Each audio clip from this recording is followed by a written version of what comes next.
Today's episode of The Read Pile is brought to you by Audible.com. Get a free audiobook download and a 30-day free trial at www.audibletrial.com/nerdupmedia. Over 150,000 titles to choose from for your iPhone, Android, Kindle, or MP3 player. I'm Elle, and I have a tagline. And I am the sus man, Rick Sussman, and it is really bleeding hot in this state. If we could just move along past summer. And you are watching The Read Pile. It's the week of September 9th, and here's some comic book news you can use. I'm going to tell you a story. Tell you a story. I'm going to take a nap. It's a quick story. In the 90s, Todd McFarlane, Jim Lee, Eric Larson, there was a bunch of guys, and they all left, and Rob Liefeld, and they all left Marvel to create Image Comics. And it was amazing. It was so important. It was one of the biggest things ever. This is true. This is all true. Launched Spawn, Cyberforce, forgettable. Youngblood, forgettable. But Spawn was there, but it led to creator-owned titles, and it was a big deal.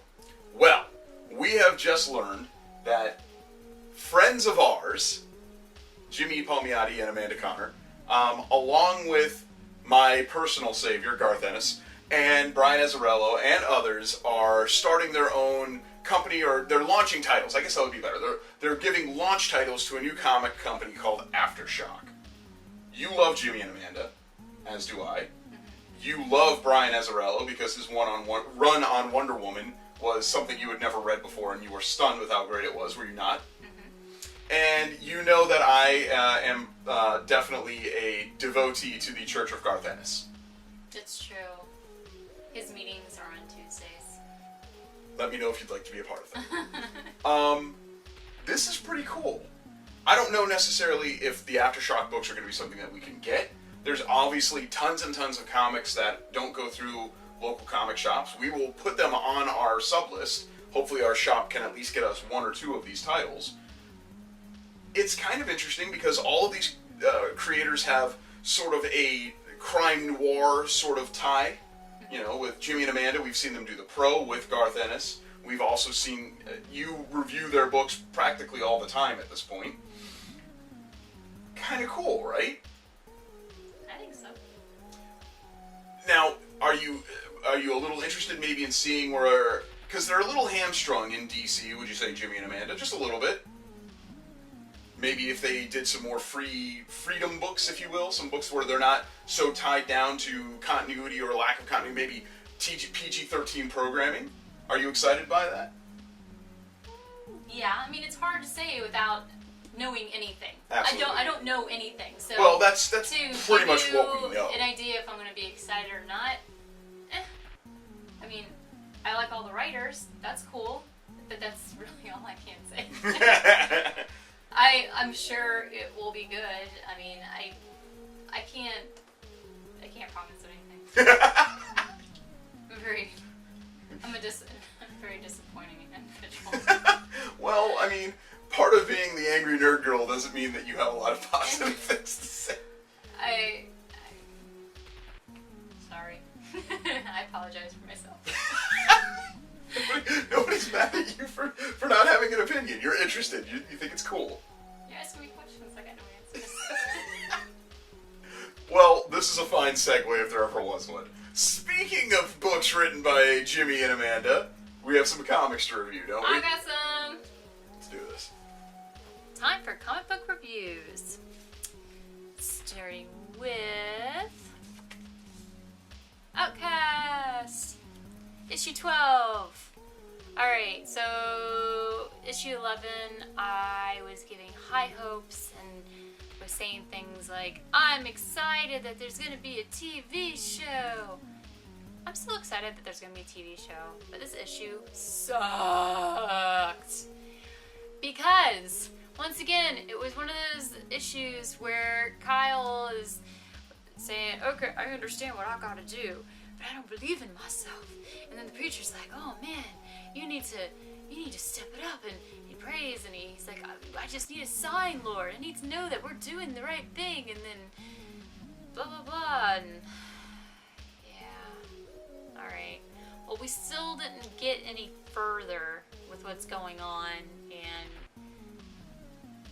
yeah, there's that, and we know that, you know, as of last issue, you should know, his sister is possessed now, and spoiler alert, they don't fix her by the end of this issue. It's still dragged out. So, there's that. I will be reading the next issue, but anyway.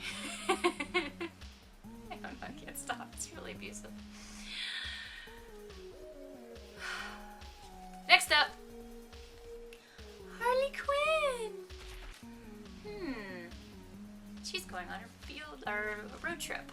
So it's just full of fun. It's very thick. There's a lot going on there. It starts out kind of sad. You know, the reason that they're going on this whole road trip, and she gets Poison Ivy and Catwoman to go with her, and it's just kooky fun along the way. And they bond and craziness, and they drink the wrong things out of the wrong bottles and trip a little bit, and it's just supposed to be a fun trip. And you get to see kind of the different side of Harley Quinn, I guess. And you get to experience a lot of different artists and their artwork in this book, so good stuff. It's never bad.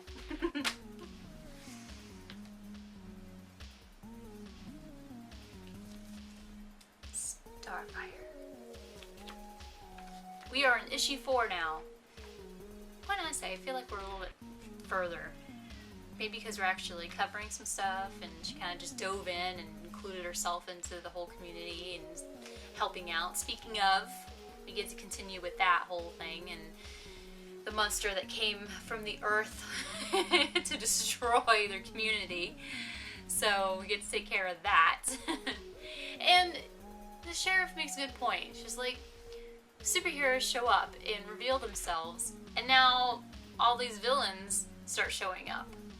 It's like, how much truth is really behind that? Are they following them? Are they just appearing because now they have somebody equal to them to fight? Maybe they weren't so strong before and they're just looking at these big heroes and are like, no way, that can't happen. I'm better than that. But speaking of the whole idea of if villains are maybe looking for these particular heroes, that's going to come into play for the next issue. So we'll see what happens to Corey.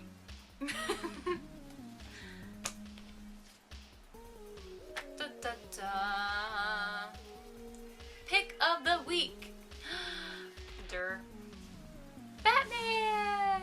Okay, so as I'm starting to read this, I'm thinking at the very beginning of the storyline, it feels different. And sometimes I don't like different.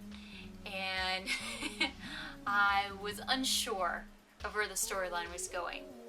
It takes place after 0 Year, and before the whole thing with Gordon and everything. So we kind of get to go back. We're like, hey, remember that gap we kind of did it to? Well, we're going to go back, and we're going to have kind of this dark story that's going on with Batman, Bruce Wayne Batman. And it really is pretty dark, and it takes you back to just deep down inside of him. He's trying to basically figure out what happened to this boy that was found in a field, shot, but then they discover that's not exactly how he died.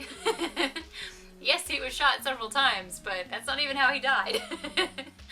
So, just kind of getting to the reason, or how he died, how he got there, and believe me, you're going through this whole thing, you are walking through it with Batman, to trying to figure out this case. You're walking through with him, he's talking to villains, he's trying to just piece it all together, and the result of it, is just really depressing.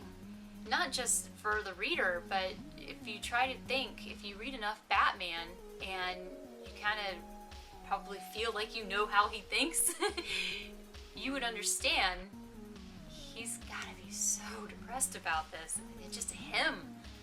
As you know, he's the one behind the mask, and he's there to protect all the people of his city. And he feels like he let this kid down. And the reason is just probably just, it's gotta be eating him up. And, Snyder, you're just insane. Once again, I will say it, you and Moffat are the worst. The worst! And you tear me up inside on a daily basis. But thank you. And we will see what we're cast to say this week. I'm pretty sure Elle just admitted that... You know what? Never mind. I'm not even going to go there, because I don't want to get smacked. Anyway, thank you for those reviews, Elle. Now it is time for my read pile, which I'm sure all of you were looking forward to. Let's start with talking! Lots of it! Wicked and Divine, issue 14, featuring Woden. Woden, who is the god of making stuff and understanding and kind of wisdomy. He's got a lot to tell you. There is a lot of explanations and exposition and exponents. It's actually kind of neat. At the end of the issue, you find out that basically every panel of this book was a previously drawn panel that they had used in a different issue. It's almost like a clip show, but a comic book. That's pretty ingenious. It's actually really cool. I don't know if it necessarily worked. It was really cool to read, and I'm happy I own it, and I get to go back and reread it. It's actually one of those few comics that on second reading was a lot more fun, now that I know what the concept was. There was a lot of talking, but in the end you find out why. So it's sort of a quiet issue, but it's a really cool concept issue. So as far as concept comics go, I really enjoyed it. Overall, the story was a little bland, but you know what? We know this in comics. This is issue 14 of God knows how many issues, and every now and again you come across a quiet book. It doesn't necessarily, I don't know, have to say that it sucked for, like 2 seconds straight. Sometimes. You suck! Put that one on the T for. Moving on. Sword of Sorrows! Swords of Sorrows! I love this book. This is issue 5 of 6. Tier. The penultimate issue did live up to its billing. I love this series. I actually am going to say this, and it'll probably annoy a bunch of people who I know who watch the show, but I don't care. As far as the books of the summer, we had Convergence, which was about all these different worlds coming together. Secret Wars, which was about the same, and Swords of Sorrows. And you know what? I like Swords of Sorrows best. I don't care what you say. I really enjoy this. This has been tongue-in-cheek, but also very heartfelt. There are major deaths, and we're going to have to explain that by the end of the last issue. I'm sure it'll all be worked out, and Gale is not one to just leave us hanging.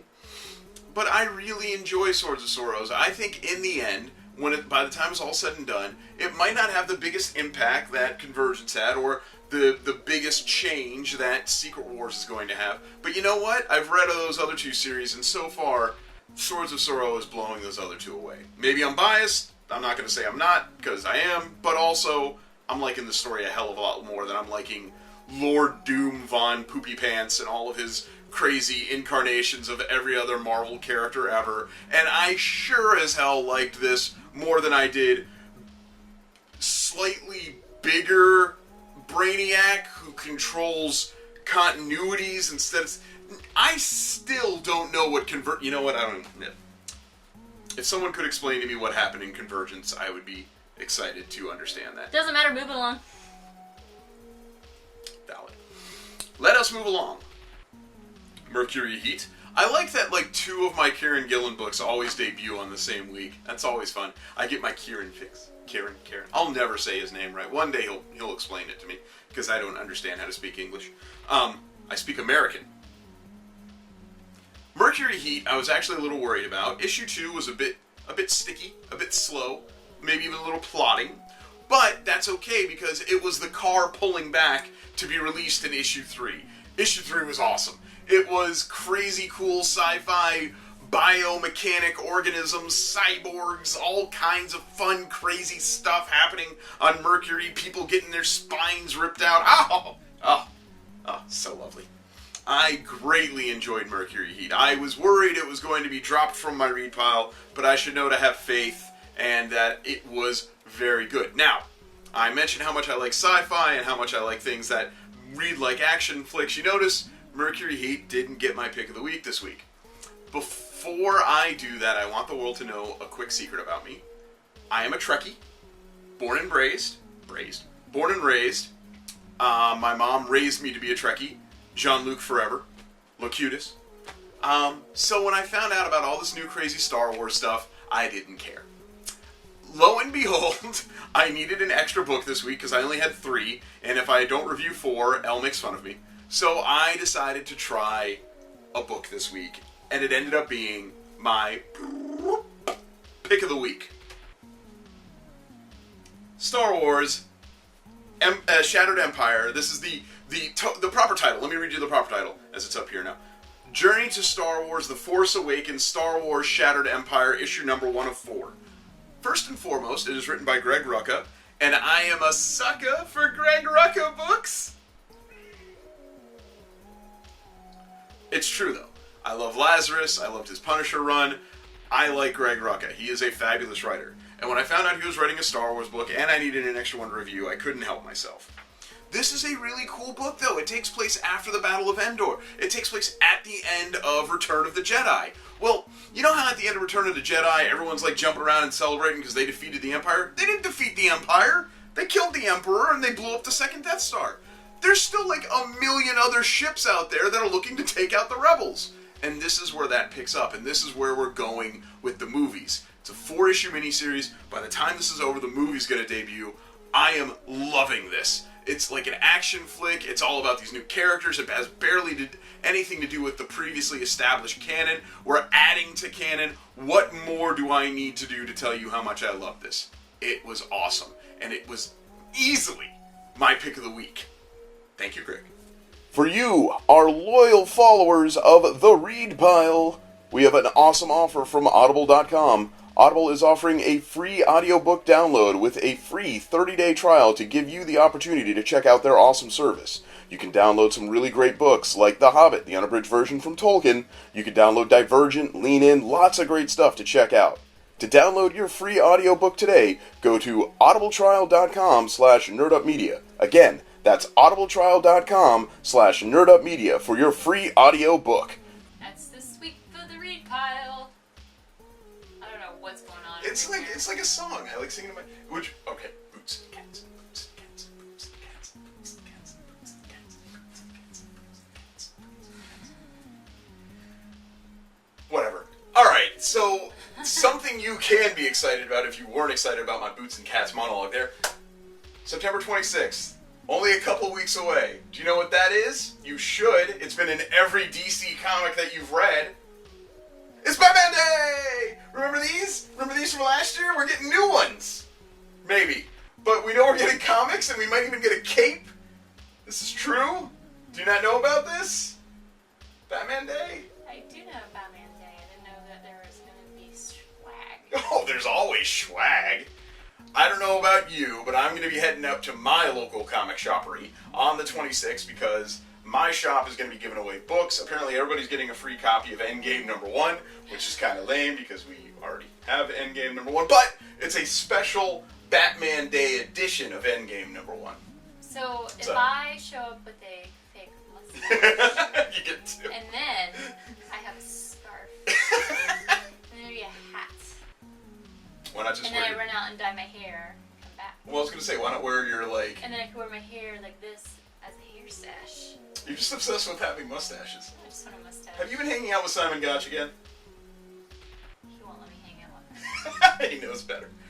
So check in at your local shop for September 26th for Batman Day. I'm excited. She's almost excited. That's pretty good. Saying a lot. I'm gonna explode.